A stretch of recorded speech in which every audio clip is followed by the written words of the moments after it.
Good evening everyone. मी आहे ना 1.5 महिन्याआधी ना बाईक घेतले, क्लासिक 350. स्पेशली टुरिंगसाठीच घेतली ती. आणि जिथून मी बाईक घेतली तिथून माझ्या डोक्यात तेच होता, मोटो व्लॉगिंग स्टार्ट करायचा. त्याच्यासाठी मला पाहिजे होता एक चांगला ऍक्शन कॅमेरा. आणि फायनली आज मी ऍक्शन कॅमेरा घेतलाय, DJIचा ऑस्मो ऍक्शन 4. तर ह्या व्हिडिओमध्ये आपण आहे ना त्याचीच अनबॉक्सिंग करणार आहे. काल आहे ना सॅटरडे होता आणि मी कालच ऑर्डर केलेला तो फ्लिपकार्टवरून DJIचा ऍक्शन कॅम. आणि आज डिलिव्हर झाला तो दुपारी. तर मी आहे ना घरी नव्हतो, तर मित्रांनी डिलिव्हरी घेतलेली मयुरेशनी. आता जाऊन मी घेऊन येतो पार्सल मयुरेशकडून आणि आल्यावर आपण अनबॉक्स करू आपला brand new DJI osmo action 4. तर फायनली DJI ऑस्मो ऍक्शन 4 हा असा बॉक्स आहे. काही स्पेसिफिकेशन्स आहेत मागं. आणि हा मी फ्लिपकार्टवरून परचेस केलेला, तर त्याचा बॉक्स येतानाच भिजला. तर हा आहे ना मी ॲडव्हेंचर कॉम्बो मागवलाय. तर याच्यात आणि स्टँडर्ड कॉम्बोमध्ये काय डिफरन्स आहे ते व्हिडिओमध्ये मी तुम्हाला पुढे सांगतो. पहिले आपण ह्याला अनबॉक्स करू. तर मयुरेशनी ऑलरेडी बॉक्स खोललेला, कारण ओपन बॉक्स डिलिव्हरी होती म्हणून त्याला मी बोललेलो चेक करून घे, कारण की मी पूर्ण अमाऊंट ऑलरेडी पेड केलेली. आणि हा ॲडव्हेंचर कॉम्बो मला पडलाय ऑलमोस्ट 32,000ला. या बाजूला DJIची ब्रँडिंग, इथं स्पेसिफिकेशन्स आहेत ॲक्शन कॅमेऱ्याबद्दल, इथं काही फोटो आहेत. तर लेट्स अनबॉक्स. तर मयुरेशने ऑलरेडी याला उघडलेला म्हणून, नाहीतर हे पहिले आपल्याला हे ॲक्सेसरीज आणि मेन कॅमेरा दिसला असता आणि ही लास्टला स्टिक दिसली असती. तर हिला सध्या बाजूला ठेवतो. या साईडला आहे आपला DJI ॲक्शन कॅम आणि याच्यात आहेत बाकीच्या ॲक्सेसरीज. अशा काही पॅकेजिंगमध्ये आहे.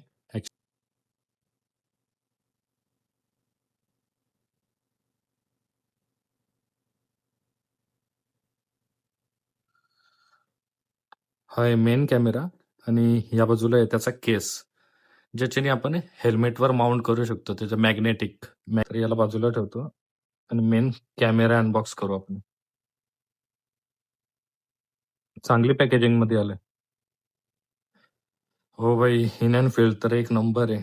आणि DJIची जी बिल्ड क्वालिटी आहे ना, त्याच्यावर नो डाऊट भाई, एक नंबर. तर मी ऑलरेडी आहे ना DJIचा माझा ड्रोन यूज करतो गेली 2 वर्ष, तर मला माहिती आहे DJIची quality. Let's unwrap the main camera. हे बघा, याच्यात आहे ना 1/1.3 इंचचा सेन्सर येतो, तर ऑलमोस्ट 1 इंचच्या आसपासच आहे.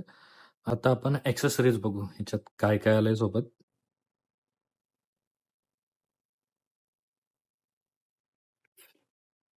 Type-C to C केबल आणि हा बॅटरी हब आहे.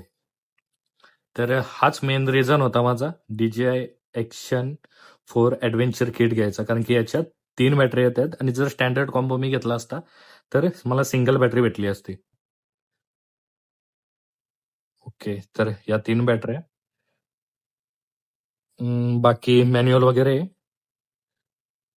आणि हे स्टिक आहे ॲडव्हेंचर किटमध्ये एक्स्ट्रा. तर ओव्हरऑल पॅकेटमध्ये हेच होता, नथिंग इनसाइड द बॉक्स.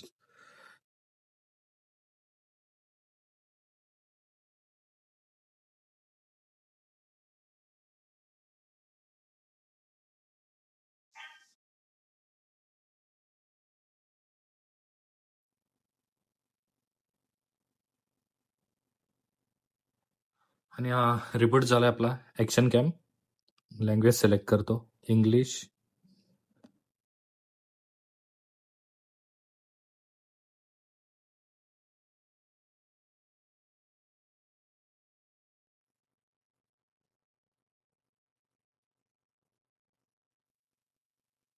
आणि चालू झालाय आपला ॲक्शन कॅमेरा. स्टेबिलिटी तर ऑसम वाटते. केसमध्ये पण अजून काहीतरी आहे, चेक करू. हे 2 स्क्रू आहेत ज्याच्याने आपण टाईट करू याला. आणि हे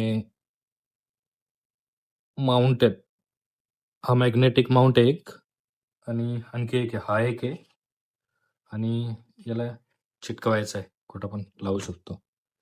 आणि मेन आपला केस. शूट करता करताच लाईट गेले. माझं आहे ना 2-3 मेन रिझन होतं DJI Osmo Action 4 घ्यायचं. त्याच्यातला पहिला आहे प्राइसिंग.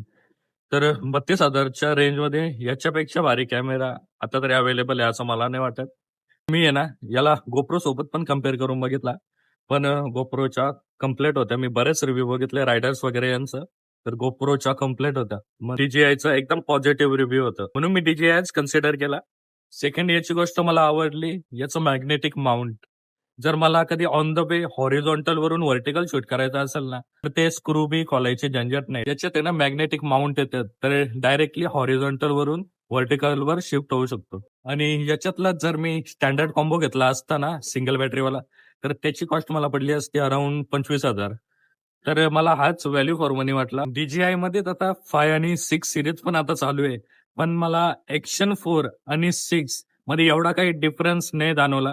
त्याच्यामुळं ॲक्शन 4च माझ्यासाठी तरी व्हॅल्यू फॉर मनी आहे. कारण की याच्यात आहे ना 4K 120 FPS पर्यंत मी शूट करू शकतो. जे माझ्यासाठी इनफ आहे. लवकरच आपलं राईडचं प्लॅन चालू होतील. माझ्या डोक्यात आहेत रायडिंगचं. पण अजून एक गोष्ट मी आहे ना अजून हेल्मेट नाही पर्चेस केला. तर मला एखादा चांगला हेल्मेट सजेस्ट करा रायडिंगसाठी आपल्या. भेटू पुढच्या व्हिडिओच्या तोपर्यंत जय शिवराय.